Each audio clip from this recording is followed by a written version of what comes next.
professeur Marguerite Pascal Sadio. Donc, au début de l'école, on avait commencé qu'une maternelle.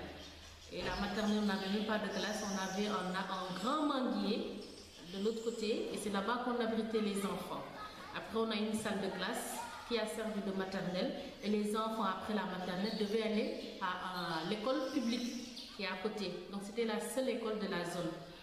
Donc, on a fait ça pendant au moins 3 ans où on était obligé de prendre nos enfants, de faire une sélection parce que c'est le directeur du public qui nous disait quel enfant devait venir là-bas. Même si on savait que l'enfant était prêt à faire un CI, c'est lui qui faisait son choix et nous ramenait ses enfants. Donc il y avait des enfants qui avaient 7 ans, qui avaient 6 ans, 7 ans, 8 ans, qui étaient toujours dans la même classe parce que le directeur jugeait que les enfants ne pouvaient pas évoluer.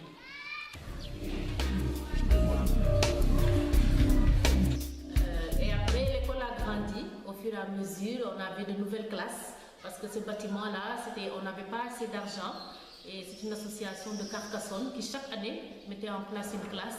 On faisait appel aux parents et jusqu'à ce qu'on arrive au CE2.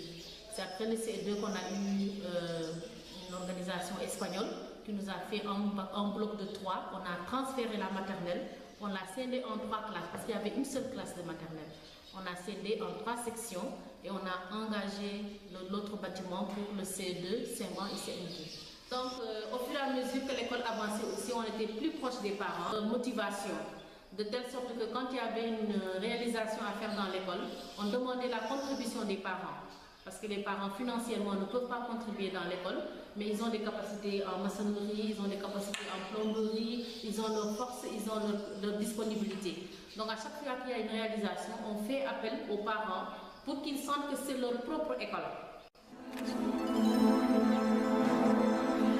Ce que je peux ajouter, c'est que l'école a vraiment connu un élan, un succès. Depuis l'arrivée de l'association, on s'est senti plus en sécurité, on s'est senti plus forte pour aller de l'avant. Parce qu'avant, on hésitait beaucoup, on avait des problèmes avec les parrainages, les fournitures scolaires. Mais depuis au moins 3 ans, on sait qu'on part sur quelque chose de très sûr. Et c'est ça qui fait que l'école n'hésite pas à avancer sur des projets, comme par exemple les projets d'informatique, les projets d'aménagement scolaire, les projets pour la reconnaissance de l'école. Tout ça là, c'est parce qu'aujourd'hui, on a senti que l'école doit aller de l'avant et peut aller de l'avant avec la force de l'association.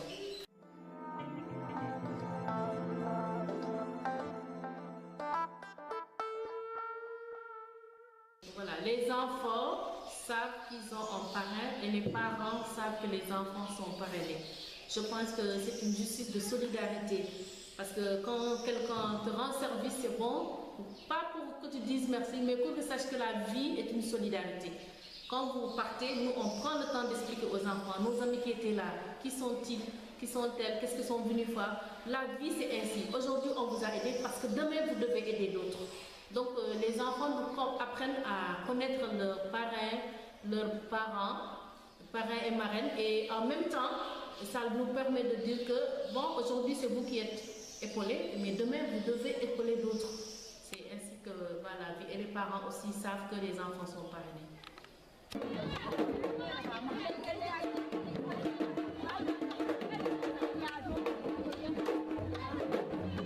Quand un courrier arrive de la part d'une marraine ou d'un parrain, c'est souvent qu'on fait appel à ses parents.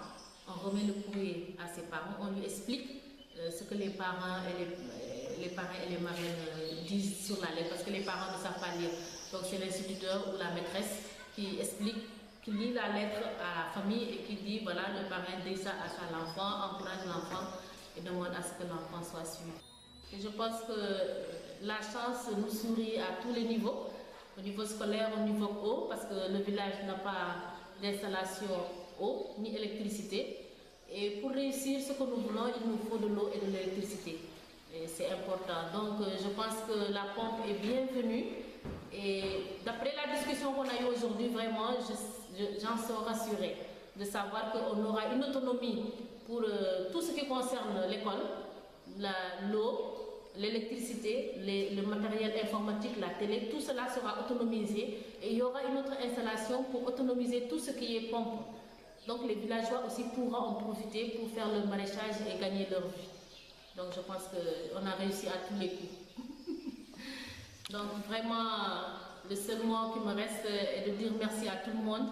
Je sais qu'il y a plusieurs mains unies qui ont permis aujourd'hui d'arriver à ce que nous avons.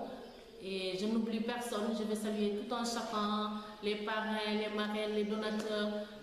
Nous savons que chacun essaie de se donner. On sait que si vous prenez de votre nécessaire, personne n'a en plus. On connaît la crise qui existe en Europe. On sait que c'est difficile maintenant de pouvoir donner de son nécessaire. Mais je vois que chacun essaie de prendre de soi pour aider un pauvre à réussir. Et je pense qu'on a trouvé aussi la meilleure façon, c'est d'aider un enfant à aller à l'école. Parce que quand l'enfant réussit, c'est toute la famille qui réussit. Et aujourd'hui, pour réussir au Sénégal, il faut aller à l'école.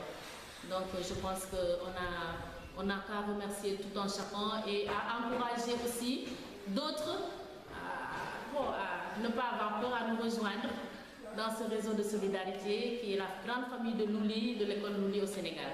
Merci.